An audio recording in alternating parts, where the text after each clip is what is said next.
欢迎回来，再来看国际方面的消息。当地时间12月31日，数百名伊拉克抗议者在巴格达冲击了美国大使馆，抗议美国上周日对伊境内的什叶派民兵武装的空袭。美方称，实施打击是为了报复一名美国承包商在伊拉克军事基地的一次遭火箭袭击事件中身亡。此次事件对中东地区的稳定造成了严重威胁。美国国防部长宣布，将迅速向中东增加750名士兵，作为对亲伊朗示威者袭击美国驻伊拉克大使馆的直接回应。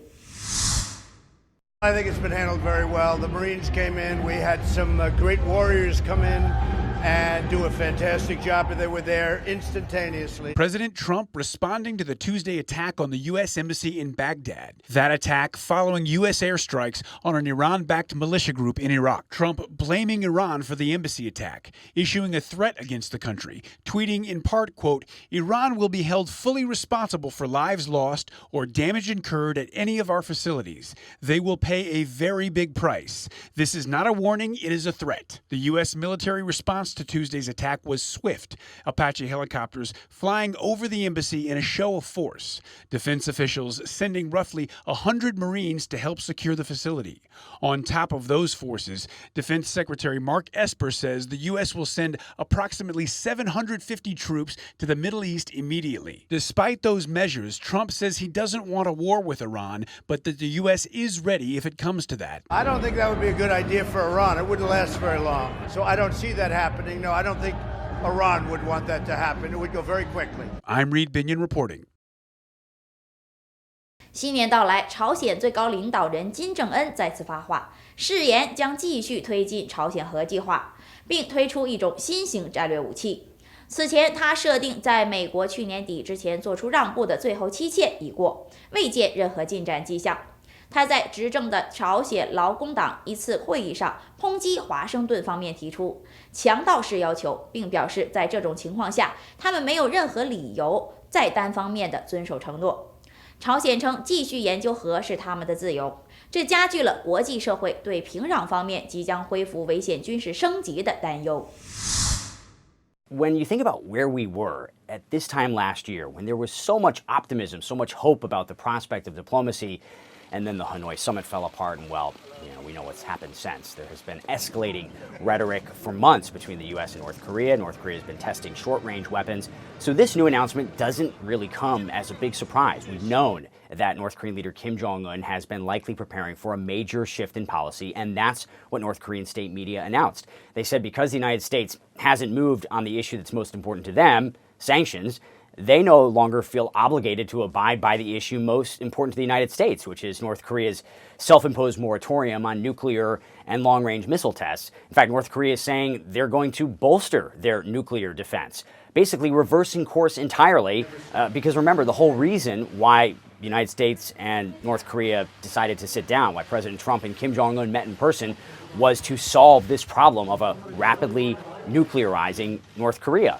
And now we could be right back there yet again. Kim Jong-un talking about a new strategic weapon that the world will witness very soon, but as usual, being very cryptic, not saying what that weapon is. This is what North Korea often does. They're very deliberate in the way that they issue these messages. They kind of want the world to be guessing about what their next move is going to be. And at the same time, they put the information out there, and then they wait to hear what the response will be from the United States primarily, but also other stakeholders, including their ally and patron China, which of course doesn't want to see any sort of instability on the peninsula.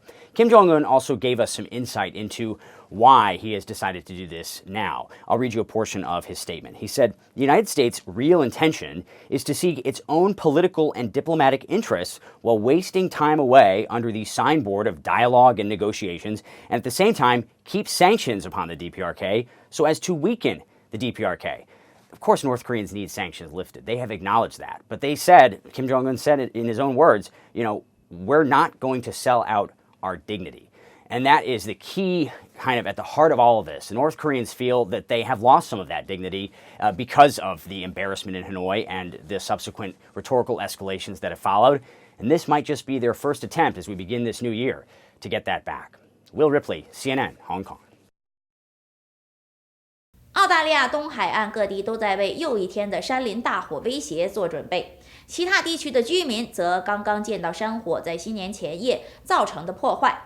山林山火发生后，新南威尔士迄今至少有3人确定死亡，1人下落不明。另外，在澳大利亚的另一地区，由于突如其来的暴风雨、闪电，造成了新增几十处山火的危险情况。当地世界各地用烟花和表演迎接新年时，包括首都堪培拉在内的澳大利亚许多地区都被笼罩在山火威胁的烟雾之中，许多庆祝活动被取消。由于空气有毒含量，专家提议民众尽量不要外出。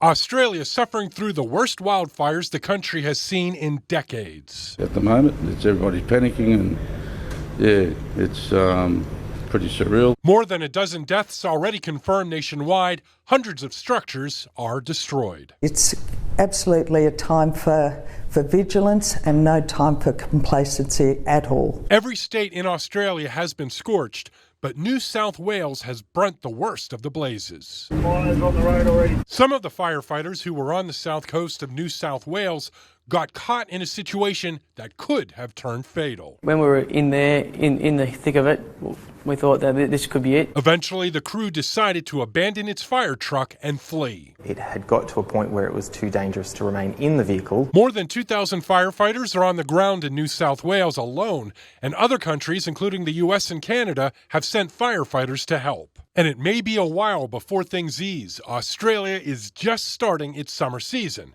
Temperatures there usually peak in January and February. It's just a whirlwind, and you just kind of do what you have to do to survive, I guess. I'm John Lawrence reporting.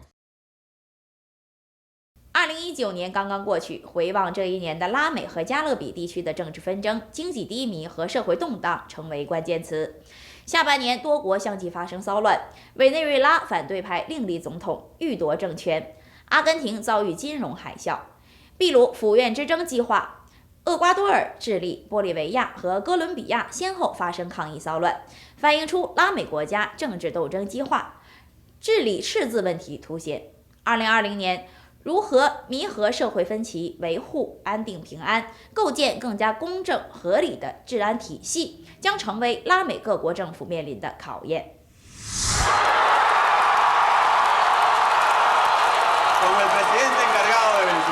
A change of government in Venezuela seemed imminent in January. National Assembly President Juan Guaidó swore himself in as president of Venezuela before a massive crowd of supporters in Caracas, sending shockwaves across the world. Well, we think every country ought to recognize the constitutional leader of Venezuela, and that's who the United States has concluded Juan Guaidó is. When Washington recognized Juan Guaidó as the legitimate interim president of Venezuela, Moscow saw it as a provocation. I mean, it's just pouring, gas on the fire. 3 months later, Juan Guaidó appeared at an airbase surrounded by a group of soldiers to declare the end of Maduro's government. El cese definitivo de la usurpación empezó hoy. His announcement prompted a new wave of violent protests. According to the UN, 66 people died in Venezuela in clashes with security forces in the first 5 months of the year. In June, an image that, by itself, represented the drama of immigration. A young father and his not quite 2-year-old daughter were found lying face down in the water of the Rio Grande, separating Mexico from the U.S.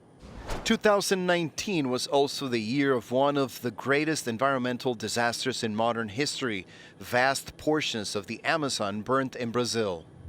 But more than anything, 2019 will be remembered in Latin America as a year of turmoil. In Ecuador, protests erupted in early October over a plan to end fuel subsidies. In Chile, over increases in subway fares. In Bolivia, it was alleged fraud that would have allowed then-President Morales to stay in the presidency for a 4th term. And in Colombia, turmoil was triggered by inequality and lack of opportunity. There is a common, perhaps a denominator in the sense that these are still very unequal societies with very high levels of inequality that affect the prospects for people. In an unprecedented move, Chilean President Sebastián Piñera apologized for his country's inequality. I recognized our lack of vision, and I ask my fellow citizens for forgiveness. Towards the end of the year, the region saw important power shifts. In Argentina, a right-of-center president was replaced after only one term by populist Alberto Fernández. In Uruguay, the left-wing Broad Front was kicked out of power for the first time in 15 years. Escuchando a la Iglesia Católica, renunciar a mi cargo de presidencia. And in Bolivia, a popular uprising forced socialist President Evo Morales to resign. These power shifts have already had a deep impact in Latin American politics. The effects will be felt in the region for years. Rafael Romo, CNN.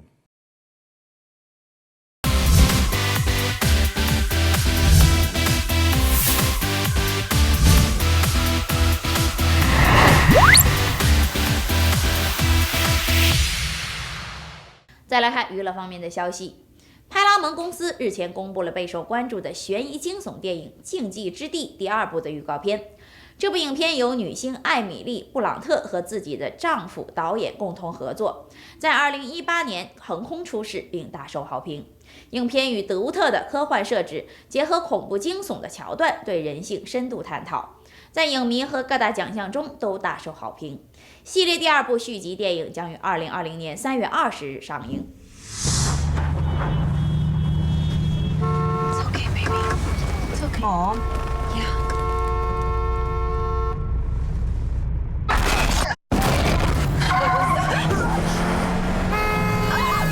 Paramount has released the latest trailer for A Quiet Place Part 2. The follow-up to the 2018 sci-fi horror drama finds Emily Blunt and her family facing the terrors of not just the lethal aliens, but other survivors as well.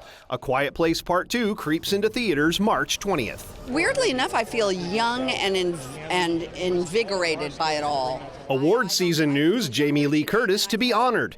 Deadline reports Curtis will receive the Society of Camera Operators Lifetime Achievement Award on January 18th. Curtis will be seen on the big screen in October of this year as Laurie Strode in Halloween Kills.